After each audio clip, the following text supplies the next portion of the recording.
Yo, what up? Today we're cracking open 90s slang, fat, da bomb, all that jazz. Some of these origins, straight bonkers, word up.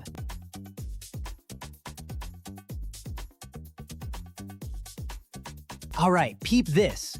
Our first three words came straight out of hip-hop block parties and graffiti walls, but their real origins? You'd never guess in a million years. Fat. If something was fat in the 90s, it was excellent, dope, top shelf. Now everybody and their grandma thinks FAT is an acronym.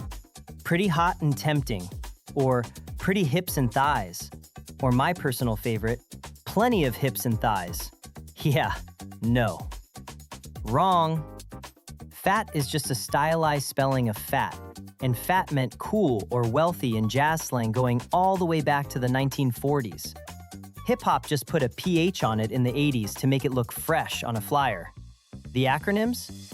Made up later by folks who couldn't believe it was that simple. Speaking of words that sound way fancier than they are. Da bomb. If your mixtape was da bomb, it was the absolute best. Everybody figures this one's obvious. Bombs explode. Explosions are dramatic. Ergo, something awesome is da bomb. Makes sense, right? Wrong. The phrase, the bomb, meaning excellent, goes back to African American vernacular English in the 1960s. But here's the kicker. It comes from theater slang. A bomb on stage originally meant a huge hit that blew the audience away. Then somehow in white Hollywood, bomb flipped to mean a flop. Two opposite meanings, same word. 90s hip-hop grabbed the original positive version and ran with it. Now, speaking of words that flip their meaning entirely, dope. That's dope. Those kicks are dope. Mad dope. Now, most folks assume dope as a compliment came from drug culture. Something so good it's like a high, right? Logical guess. Wrong. Dope comes from the Dutch word doop, meaning a thick sauce or dipping gravy. Dutch settlers brought it to America in the 1800s. Then it morphed into meaning any thick, goopy substance, including opium paste, which is where the drug meaning came from. But here's the wild part. Dope also meant inside information at horse races, because gamblers would dope up horses and share dope sheets of tips. So when something's dope, you're literally calling it Dutch gravy. Now hold up, because our next batch comes from somewhere even weirder. Dutch gravy! Can you believe that? All this time we were complimenting folks with 17th century cooking terms. Mad cool, right? Now check it. These next two words came from the mall, the food court, and Saturday morning cartoons. Pure 90s, baby. All that. She's all that. He thinks he's all that in a bag of chips. Everybody figures this one's just classic American boasting. Like saying you're the whole package. Simple, right? Wrong. All that as a compliment exploded out of African American vernacular English in the late 80s. But the and a bag of chips part? That came from a 1990s potato chip commercial. Yeah, seriously. Marketers tacked the chip line onto existing slang to sell snacks, and it stuck so hard that the 1999 movie She's All That became iconic. A snack ad permanently rewired American slang. Speaking of words that came from TV, psych! You tell somebody you'll lend them 20 bucks? Psych, just kidding. Most folks figure psych comes from psychology, like you're psyching somebody out, getting in their head. Reasonable guess. Wrong-ish. Psych, the prank word, actually dates back to the 1960s playgrounds, but it blew up in the 90s thanks to one specific source, Wayne's World.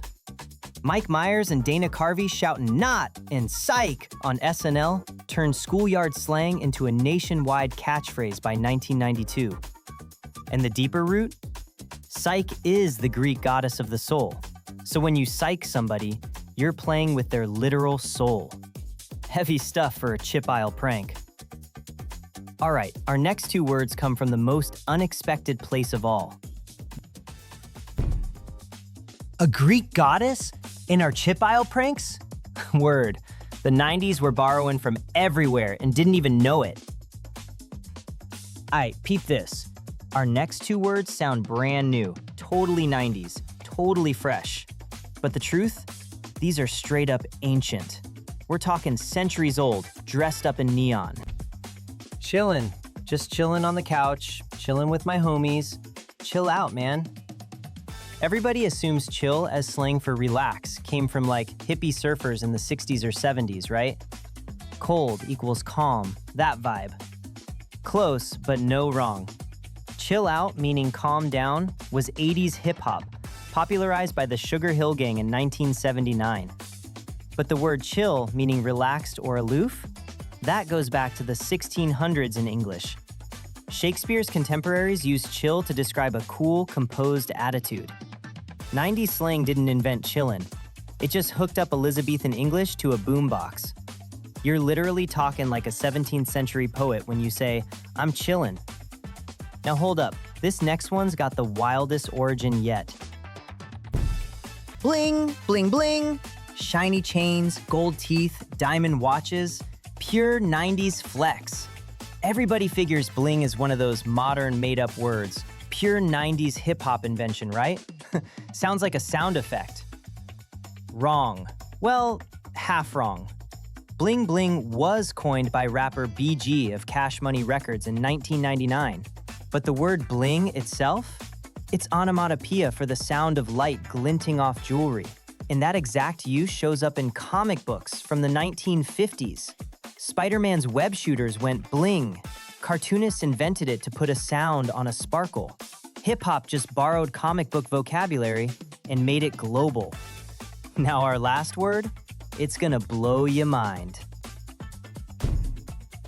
Bling came from comic books? Yo, Spider-Man's been dropping hip-hop vocab since the 50s, and nobody told us. Mad fresh. One more word, peeps. And this one's got an origin story so weird, you're gonna trip. Homie, my homies, homeboy, homegirl.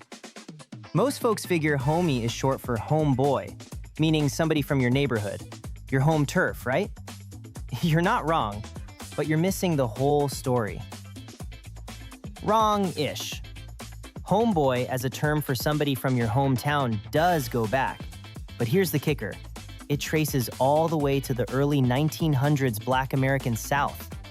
When folks migrated north during the Great Migration, homeboy meant somebody from back home, from down south. It was a word of comfort, of family, of shared roots in a brand new city. By the 90s, hip-hop turned homie into the ultimate sign of loyalty. So when you call somebody your homie, you're echoing 100 years of folks finding each other in strange places. That's deep, y'all. Quick round, y'all. Crunk combines crazy and drunk, coined down in the dirty South in the early 90s before Lil Jon made it nationwide. Word, short for word up or word is bond, meaning truth, from the Nation of Islam's teachings in the 80s hip-hop scene. Fly, meaning cool or stylish, actually dates back to British slang from the 1700s for somebody clever and sharp. Tight, meaning excellent, in the 90s came from jazz musicians in the 1920s, describing a band that played in perfect sync. And bounce, meaning to leave, comes from basketball slang for the bouncing ball heading out the door. Yo, that's a whole mixtape of slang. Yo, the 90s were just remixing centuries of slang into something fresh. Next time you say chillin' or dope, you're rapping with Shakespeare and Dutch farmers. Word up. Yo, hold up. If this was the bomb, smash that next video. More fresh etymology coming at ya. Stay fat, y'all.